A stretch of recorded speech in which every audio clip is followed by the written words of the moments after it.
Malaysia memerlukan lonjakan berganda dalam memajukan sektor TVET dalam usaha menjadi negara maju yang kompetitif.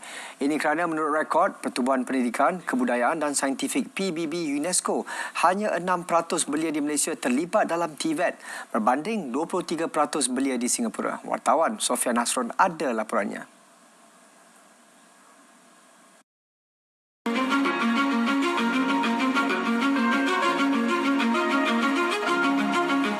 Terus mempertingkatkan kerjasama dengan beberapa kerajaan di luar negara untuk lebih mewujudkan banyak lagi kolaborasi dengan institusi TVET.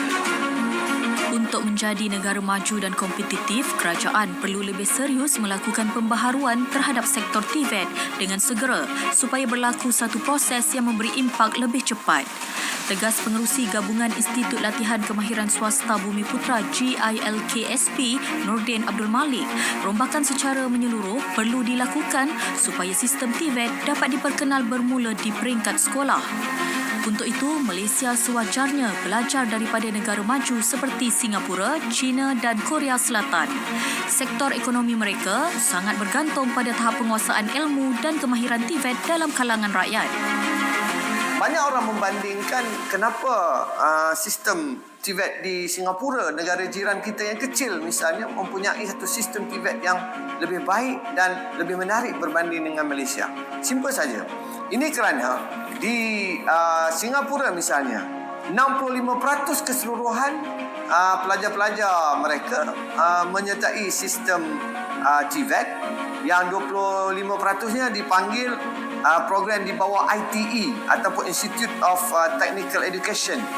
Kemudian 40% lagi sudah boleh menyertai program peringkat politeknik seawal umur 16 tahun.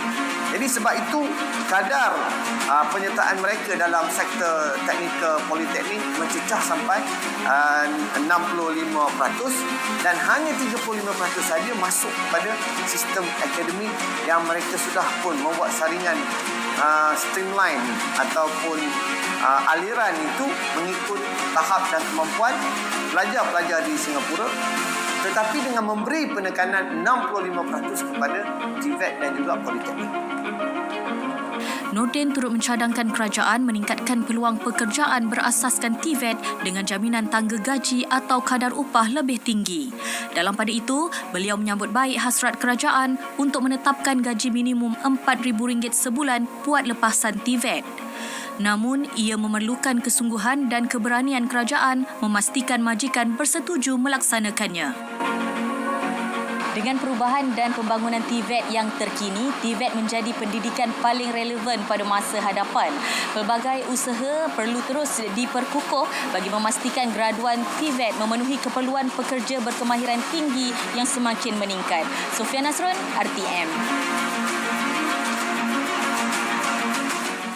Kedudukan Datuk Hans Isaac sebagai pengerusi Perbadanan Stadium Malaysia PSM dijangka kekal sehingga tamat kontrak pada Jun hadapan, biarpun dihujani pelbagai kritikan dan desakan untuk melepaskan jawatan itu.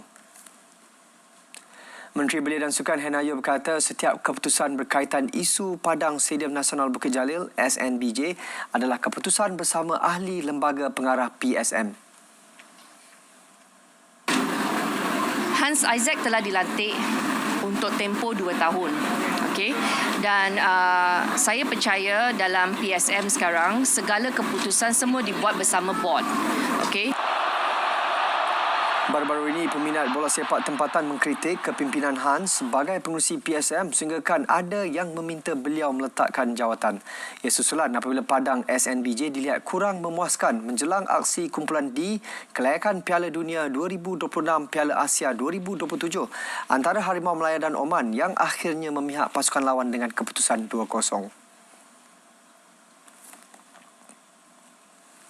Dalam pada itu, Hena berkata jawatan kuasa Road to Goal RTG sedang bekerjasama dengan Institut Jantung Negara IJN dalam melakukan saringan jantung pada atlet di bawah program berkenaan kesukan Olimpik 2024 di Paris. Untuk RTG sekarang, dua perkara yang paling penting untuk saya. Satu, tak ada kecederaan. Okay, saya tak nak setback seperti itu. Dan yang keduanya, kita ada kerjasama dengan IJN. Okay? Dan IJN, pakar-pakar telah mula buat saringan untuk atlet-atlet ATG untuk pastikan jantung everything sihat. Okay? RTG yang diwujudkan tahun lalu merupakan projek nasional bagi memburu kilauan pingat emas sulung negara di Sukan Olimpik Paris 2024 serta edisi 2028 di Los Angeles.